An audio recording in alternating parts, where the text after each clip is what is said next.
Hi everyone, welcome back to my YouTube channel. And guys, आज हम पढ़ने वाले हैं प्रोटो कोऑपरेशन, जो आपकी एमएससी जूलॉजी या फिर आप कह सकते हैं कि अगर आप इकोलॉजी एंड एनवायरमेंटल बायोलॉजी पढ़ रहे हैं तो इसके लिए इम्पोर्टेंट टॉपिक है। So let's get started.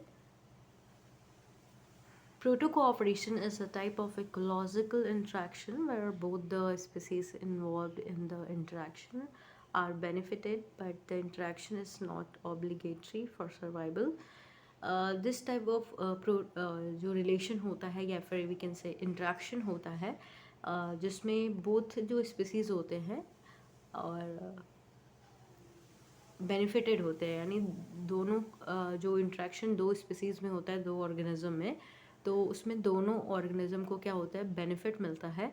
और ये ऐसा नहीं हो सकता कि ये सर्वाइवल के लिए ज़रूरी हो, या इंट्रैक्शन कह सकते हैं ना, ये सर्वाइवल के लिए ज़रूरी नहीं है। मतलब जो एक ऑर्गेनिज्म है टोटली इसी इंट्रैक्शन पे डिपेंड हो, ऐसा नहीं होता है। तो ये सर्वाइवल के लिए ज़रूरी नहीं है, बट एक टाइप का एक we can say type of interaction होता है जिसमें दोनों स्पीसीज बेनिफिटेड होते हैं, but this is not for survival, यानी उनके पास अदर ऑप्शंस भी होते हैं।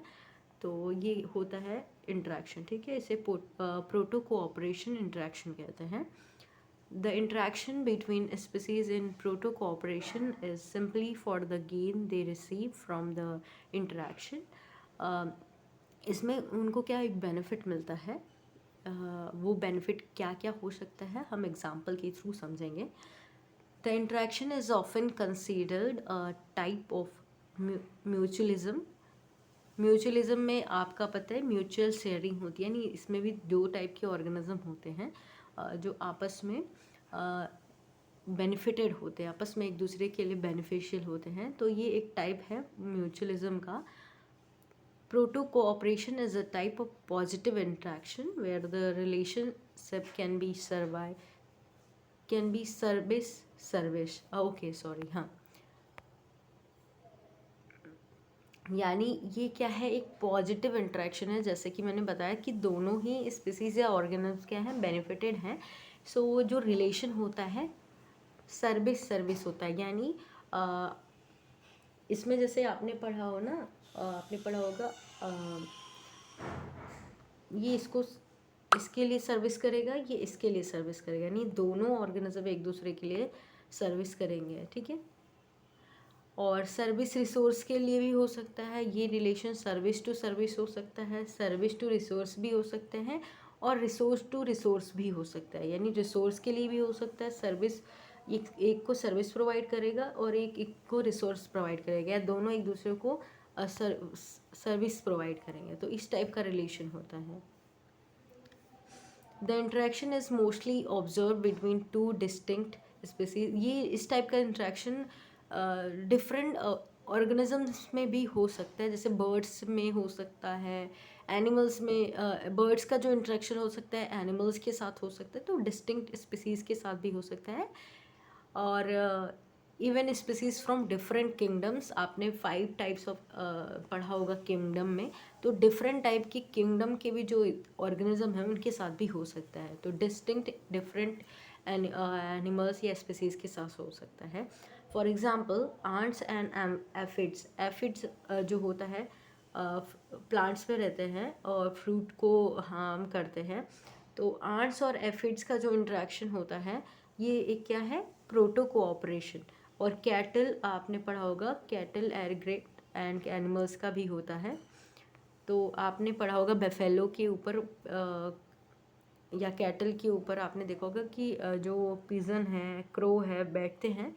तो इस टाइप का जो इंटरेक्शन होता है वो आपका प्रोटो कोऑपरेशन होता है। आंट्स एंड एफिड्स का हम डिटेल में देखते हैं कि क्या क्या सर्विस होता है या किस टाइप का ये इंटरेक्शन होता है। This is a type of service resource relationship. इसमें हमने बोला था कि रिलेशनशिप जो होता है can be service to service और can be service to resource, और रिसोर्स टू रिसोर्स भी हो सकता है। तो this is a type of service resource interaction. The aphids occurring in different plant species provide honey dues to the ant which act as a source of food or nutrients.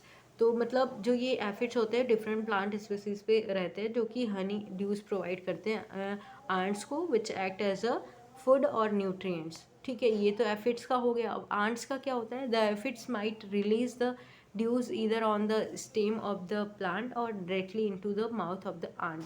तो ये stem पे भी release कर सकता है या फिर ants के माउथ में भी इसको रिलीज़ कर सकता है।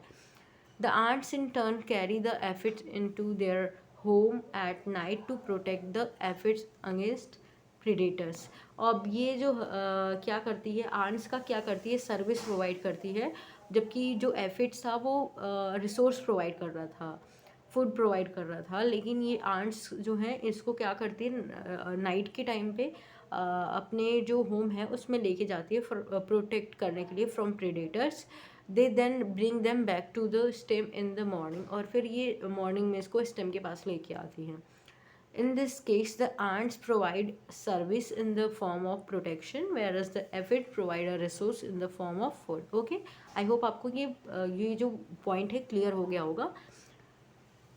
The interaction is thus beneficial for both, but it is not an obligatory relationship. मतलब obligatory मतलब ये survival के लिए ज़रूरी नहीं है, मतलब there are different option for them कि वो सर्वाइव कर सके। ठीक है, ये नहीं है कि वो आंट पे ही टोटली डिपेंड होता है for survival. Okay, but it is not an obligatory relationship as both the species can exist on their own in the absence of their interaction. ये interaction भी नहीं होगा तब भी दे वो exist कर सकते हैं या survive कर सकते हैं। So second example is cattle. Cattle aggregate and animals के बीच में जो होता है, the cattle aggregate is a type of bird that feeds on a wide range of insect ranging from maggots, moths, maggot जो होता है लार्वा ऑफ फ्लाई होता है, moths, spider and even earthworm.